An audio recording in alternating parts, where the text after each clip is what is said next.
मजा लेला मलाई के ना ए राजा मन करेला हो खेलवा खेले के चौकी पर रोटी बेले के ना तब बनाइला जतरा तो हरियरवा ड्राइवरवा जैसे गाड़ी चलाए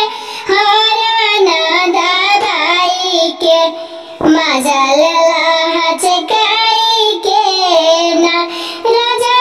मन करेला हो खेलवा खेले के